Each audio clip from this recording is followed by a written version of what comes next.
Hello दोस्तों, welcome है हमारे छोटे से ब्लॉग में। जैसा कि अभी हम कल ही बोल रहे थे शॉर्ट वीडियो में कि जो भाई लोग सोने चांदी में इन्वेस्ट नहीं कर पाए उनके लिए भी अभी अवसर है, क्योंकि कॉपर की मार्केट बहुत जल्द हाई होने वाली है कुछ महीनों में।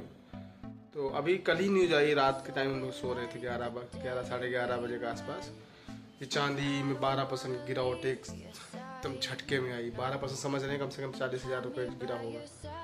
और वही सोने में लगभग 60 मिनट के अंदर 8% तक गिरावट दर्ज हुई है। तो अभी भी कोई चीज़ बिगड़ा नहीं है, जो चीज़ बढ़ जाती कोई बात नहीं, फिर मौका मिलता है आपको बाई करने के लिए।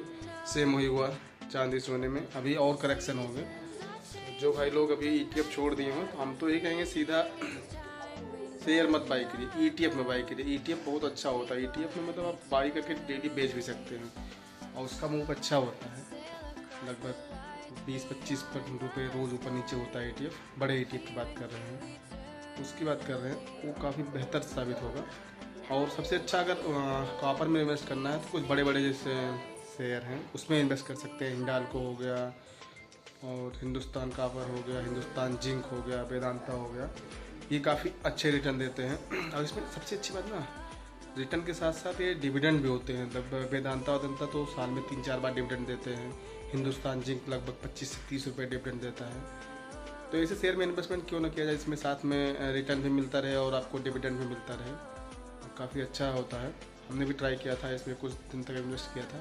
हिंदुस्तान जिंक और copper, Hindustan zinc, Hindustan copper और ये सब से वेदांता हिंडाल्को में अच्छा खासा रिटर्न मिलता है।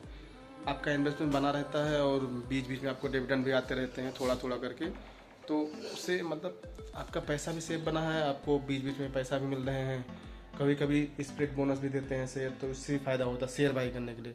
लेकिन जो भाई नए नए हैं, अभी मार्केट में नए नए आ रहे हैं, तो हम तो यही कहेंगे सीधा शेयर इन्वेस्टमेंट ना करिए, ETF या म्यूचुअल फंड में इन्वेस्ट करिए, काफ़ी उससे अच्छा साबित होगा। और उसमें एक ही शेयर में पैसा नहीं लगता आपको, तरह तरह की 15, 20, 25, 30 कंपनियाँ होती हैं, उसमें पैसा लगता है।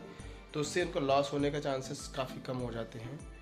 और उनको जैसे अचानक मार्केट काफ़ी गिर गई तब भी बड़ा लॉस नहीं होगा। शेयर में रहेगा, अचानक मार्केट गिरी तो एक शेयर कम से कम मान लीजिए 40 रुपये 50 रुपये गिर गया, तो उनका एक शेयर भी 40 रुपये 50 रुपये नुकसान हो जाता है। अगर ETF रहता है या म्यूचुअल फंड रहता है, उसमें बहुत सारी कंपनियाँ, 100-150 कंपनियाँ भी होती हैं किसी म्यूचुअल फंड में। तो उससे मान लीजिए 100-150 कंपनियाँ हैं, मार्केट अचानक गिरी भी तो उसमें मान लीजिए 20 कंपनी 30 कंपनी के शेयर गिरे, बाकी 30 कंपनी स्टेबल हैं, 30 कंपनी ऊपर, तो उस हिसाब से उनका पैसा एक स्टेबल बना रहता है, बहुत कम ही ऊपर नीचे होता है। मार्केट अच्छी बढ़ती है तब अच्छा रिटर्न मिलता है, लेकिन गिरती तो इतना तेज़ पैसा नहीं गिरता आपका, और आपका साल का 12 से 14% रिटर्न आराम से मिल जाता है और उसमें कोई प्रॉब्लम भी नहीं होती है। आपको सीधे मार्केट में आना भी है शेयर बाई करने के लिए, कुछ करने के लिए, तो हम तो ये कहेंगे नई नई जॉब लगी हुई है तो कम से कम 1-2 साल म्यूचुअल फंड में थोड़ा थोड़ा पैसा करके इकट्ठा करिए।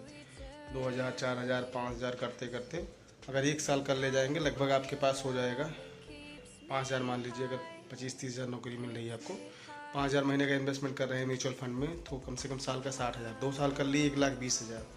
1,20,000 के कितनों कम रिटर्न मिलेगा आपको, 15-20-12% मिल जाएगा। 12% के हिसाब से ठीक ठाक आपका 1,30,40,000 रुपये हो जाएंगे। जब 1,30,40,000 हो जाएंगे तब आप मार्केट में आए, सीधा शेयर मार्केट में, और तब तक आप बहुत सारी चीज़ सीख भी ले रहेंगे, क्योंकि बहुत सारी वीडियोज़ अच्छी हैं यूट्यूब पे मिल जाएंगी। क्योंकि उसमें कैसे बाई किया जाए, कैसे सेल किया जाए, किस सेक्टर में बाई किया जाए, न्यूज़ बेस पे बाई किया जाए, किस तरह बाई किया जाए, काफ़ी चीज़ उससे सीख लीजिए। उसके बाद फिर आप 2 साल में ठीक ठाक आपके पास पैसा हो जाएगा 1.5 लाख के आसपास, फिर पैसा विड्रा कर लीजिए। नहीं करना चाहते तो उसको रहने, दूसरा पैसा आपके पास इकट्ठा हो जाए उसको करिए। उससे क्या होगा ना, आपका जो शेयर मार्केट में आएंगे तो थोड़ा कैपिटल हो जाएगी, लगभग 1 लाख 1.5 लाख के आसपास, तो उससे शेयर बाई करने में मज़ा भी आएगा। 1-2 शेयर तो बाई करेंगे नहीं, फिर बड़े बड़े शेयर बाई करेंगे। 1 लाख में कम से कम अगर 500 का शेयर ले रहे हैं तो ठीक ठाक शेयर मिलेंगे, उससे रिटर्न मिलेगा अच्छा। आप केवल शेयर मार्केट में डिलीवरी बाई करने आइए, ना कि इंट्राडे करिए और ना कि ऑप्शन ट्रेड करिए, ना फ्यूचर ट्रेड करिए। उससे क्या होगा ना, तो आपको लॉस होने के चांसेस कम रहेंगे। अगर डिलीवरी बाई की, मान लीजिए आज आपका मार्केट नीचे रख रहा है, शेयर नीचे जा रहा है, तो कोई दिक्कत नहीं, आप 2 दिन बाद बेचिए, 4 दिन बाद बेचते, जब प्रॉफिट में हो जाए तब बेचिए। और इंट्राडे में क्या रहेगा, जिस दिन बाई करते हैं उसी दिन आपको सेल करना होता है। उसमें आप चाहे लॉस में हो चाहे प्रॉफिट में हो, आपको सेल करना है। और उसी तरह ऑप्शन ट्रेड में है, ऑप्शन ट्रेड में तो सबसे बड़ा रिस्क है, उसमें 10 मिनट के अंदर आपकी कैपिटल जीरो भी हो सकती है कहीं जिस दिन आप एक्सपायरी दिन लगा लिए, मान लीजिए 200 की एक्सपायर, 200 की पुट बाई, 200 पे कुछ भी बाई कर लिए, और 200 का चार्ज भी हो सकता है और 200 का जीरो भी हो सकता है कुछ मिनटों के अंदर। तो ऑप्शन ट्रेड में मत आइए। हम तो ये कहेंगे ऑप्शन ट्रेड में आते भी हैं तो पहले खूब प्रॉफिट कर लीजिए, 1.5 लाख का 1.5 लाख बना लीजिए। तो 5-10 हज़ार से शुरू करिए, और लॉस भी होगा तो लॉस हो जाए बंद कर दीजिए, फिर सीखिए। ऑप्शन ट्रेड बेकार नहीं है, लेकिन जुआ समझो, अगर सही से ना काम किया जाए तो जुआ है। वही चीज़ है ना, सीधा मार्केट में ऐसे ना कूदिए। आप ETF बाई करिए, म्यूचुअल फंड बाई करिए, उसके बाद पैसा इकट्ठा हो, प्रॉफिट में हो जाइए, उसके बाद तब शेयर बाई करिए। शेयर बाई करने में उससे प्रॉफिट हो तब आप ऑप्शन या फ्यूचर ट्रेड में जाइए। क्योंकि आप खुद का जो कैपिटल लगेगा पूरा पैसा, तो उसमें जो लॉस होगा बहुत ज़्यादा टेंशन दे होगा और स्ट्रेसफुल होगा। क्योंकि पैसा बहुत मेहनत से कमाया जाता है, और वही पैसा अगर आप एक झटके में चला जाएगा ना, तो आपके साथ आपकी फैमिली भी उतने प्रेशर में आएगी, उतने डिप्रेशन में आएगी जितना कि आप आ रहे हैं। मैं यही कहूँगा, सीधा मार्केट में आना है तो आप म्यूचुअल फंड या ETF बाई करिए। शेयर मार्केट में आप 1-2 साल सीखने के बाद आइए।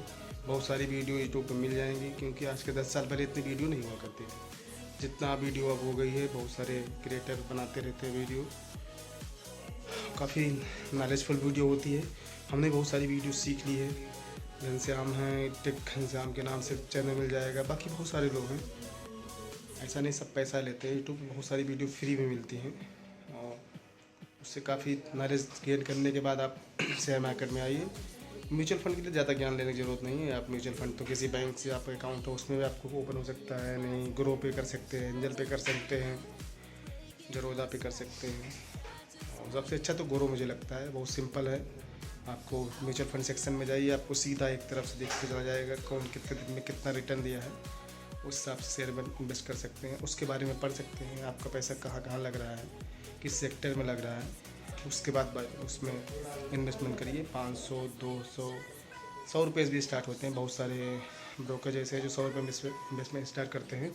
उससे मैं तो कहूँगा 500 रुपये, और आप शुरुआत आप सैलरी जिस दिन आती है उस दिन फिक्स करिए, 5, 7 तारीख, 10 तारीख जो भी आती है। उससे क्या रहेगा ना, आपका पैसा ऑटोमेटिक कटता जाएगा और ऐसे पता भी नहीं चलेगा। क्योंकि आप सोचते हैं इन्वेस्टमेंट लास्ट में करेंगे, तो मंथ लास्ट आते आते आपके पास पैसा ख़त्म हो जाता है, तो हो नहीं पाता है इन्वेस्टमेंट। तो जिस दिन सैलरी आए उसका 20%, 30% आपके पास जितना हो सके, आपके फालतू खर्चा ना करिए, उसमें इन्वेस्ट करिए। वही फालतू खर्चा जो इन्वेस्टमेंट करेंगे, आपका आगे चल के बहुत बड़ा पोर्टफोलियो बनेगा और आपको अच्छा रिटर्न दे सकता है।